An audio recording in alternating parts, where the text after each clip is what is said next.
தேர்தல் நெருங்கும் நிலையில் தமிழக சட்டசபையின் கடைசி கூட்டத்தொடர் நடந்து முடிந்துள்ளது. இதை அடுத்து முதல்வர் ஸ்டாலின் மனைவி துர்கா பிள்ளையார்பட்டி கற்பக விநாயகர் கோயிலில் தரிசனம் செய்தார்.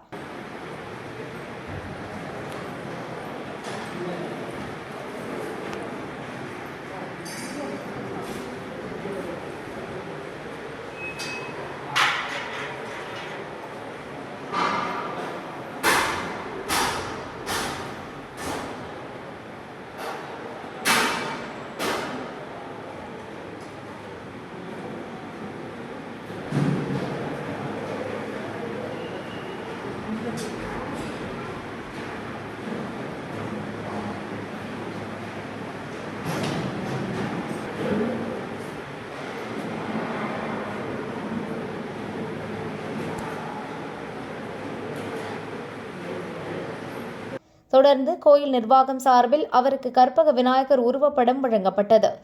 2021 சட்டசபை தேர்தலுக்கு முன்பும் துர்கா பிள்ளையார்பட்டி விநாயகரை தரிசனம் செய்ய வந்திருந்தார். அதனைத் தொடர்ந்து ஸ்டாலின் தலைமையிலான திமுக வெற்றி பெற்று ஆட்சி அமைத்தது. இப்போதும் அதே பாணியில் பிள்ளையார்பட்டியில் இருந்து வேண்டுதலை தொடங்கியுள்ளார் துர்கா. அடுத்து திருக்கோஷ்டியூர் சௌமிய நாராயண பெருமாள் கோயில் குன்றக்குடி சண்முகநாதரை தரிசிக்க உள்ளார்.